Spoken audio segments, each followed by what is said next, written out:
Oh, hello there. Come on journey with me today as I share with you my own personal journey with the Lord. Come, sit down, relax, and let us journey together. I am Deanne. Welcome to the Journey Beyond.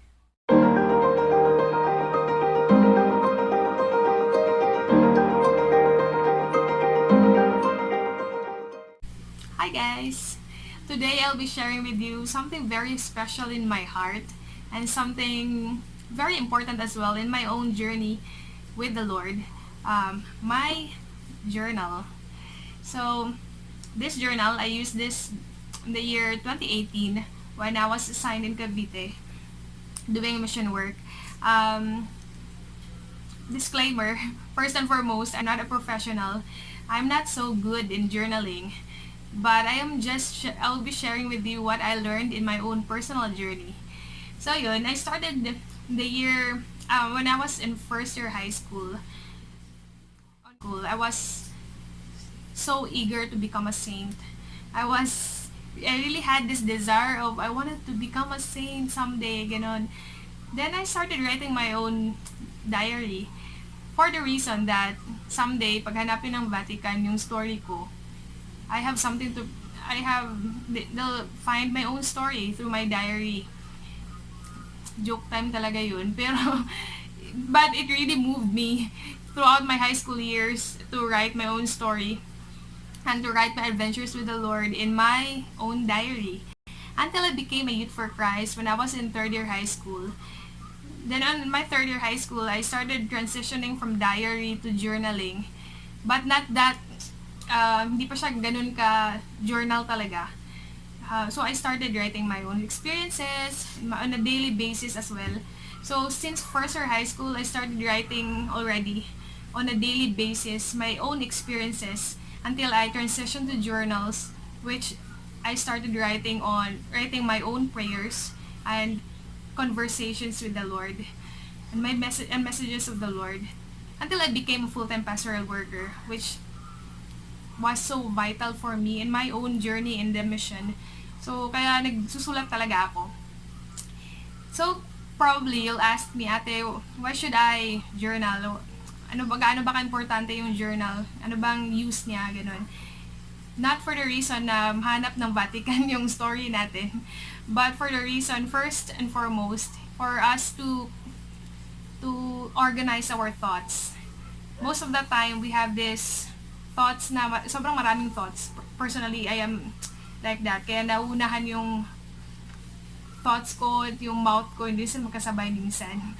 So, sometimes, we need our journals for us to organize what we are thinking. We need our journals for us to organize our thoughts in our minds.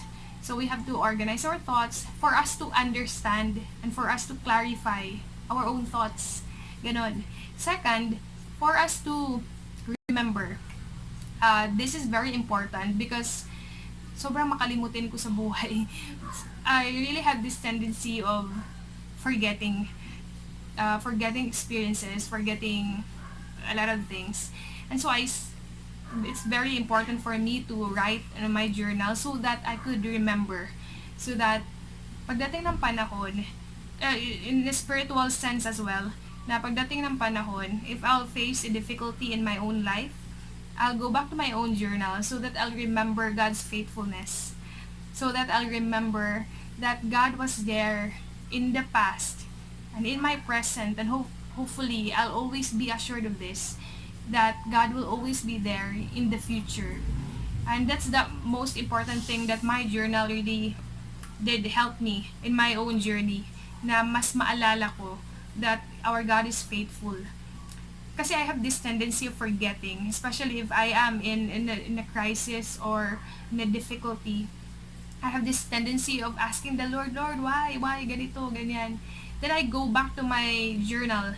This quarantine, I read my journal for the reason for me to remember. Yes, for me to remember.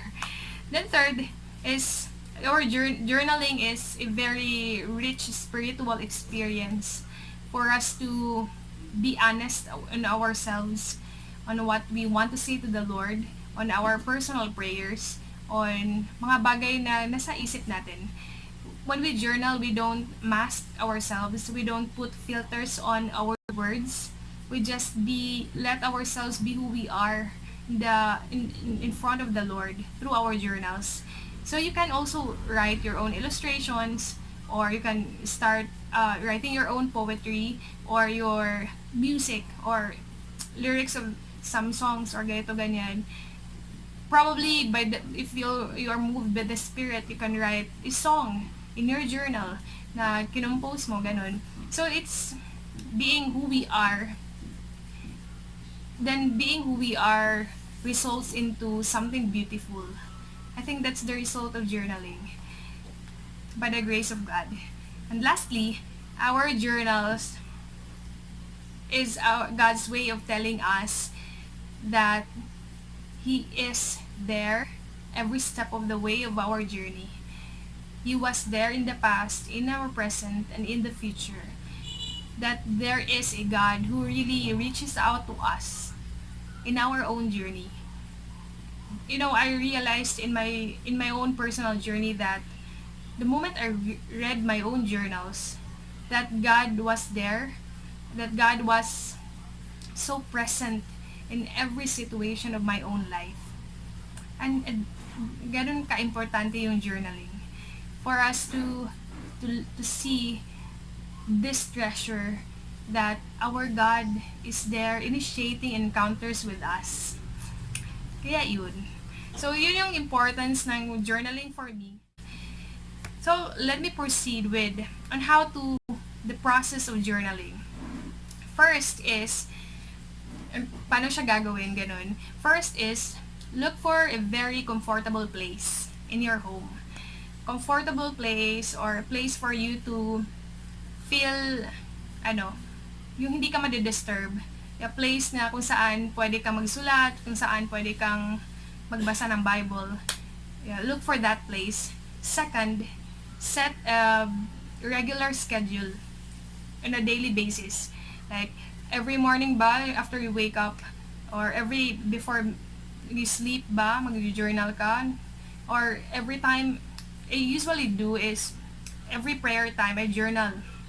So, every prayer time of mine, nagsusulat ako. So, this quarantine, I adjusted my prayer time to afternoon, kasi mas mahaba siya, like, the whole afternoon. If I have the time to read, to write something, to listen more. Kasi ito yung pinakatahimik sa bahay namin. So, yun, nagsusulat ako or I talk to the Lord. Probably you can set a schedule that is the most comfortable and most available time in your schedule. Na yung hindi ka nagmamadali, yung hindi ka naiingayan sa mundo. Yung time na okay yung paligid mo, ganun.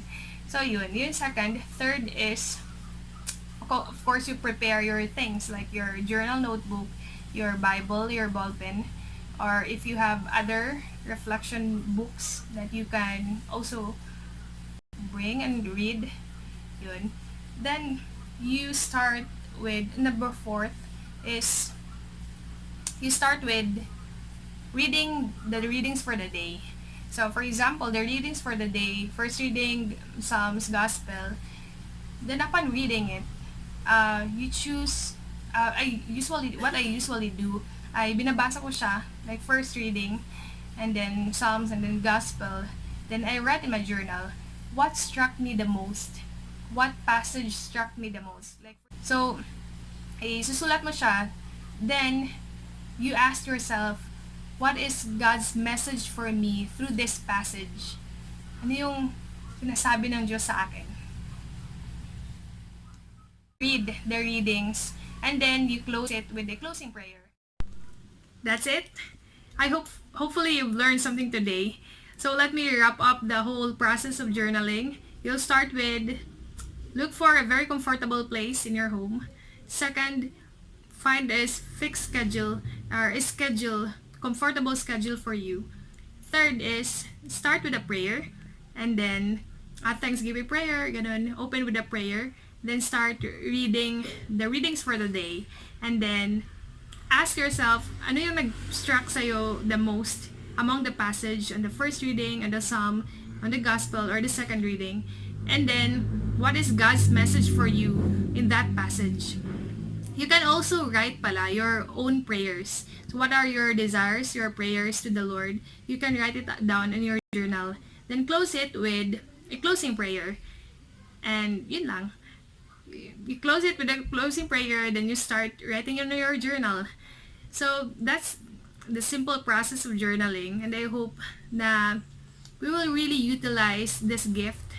I hope we will really write down the messages of the Lord for us in our own journeys. So let me end with this very beautiful passage from Moses, which says, "Be on your guard, make certain that you do not forget as long as you live what you have seen with your own eyes. Tell your children and your grandchildren about the day you stood in the presence of the Lord." This very beautiful passage may it be a reminder for all of us to really remember every time we stood in the presence of the Lord, na sana hindi natin siya makalimutan. And the best way for us na hindi siya natin makalimutan, that we'll be able to tell it to our grandchildren, is through journaling. So, utilize this gift, mga kapatid, and may you always remember and always see God's initiatives in your own journey through your journals. God bless you. I am Deanne. Let us make our everyday a journey beyond. Bye.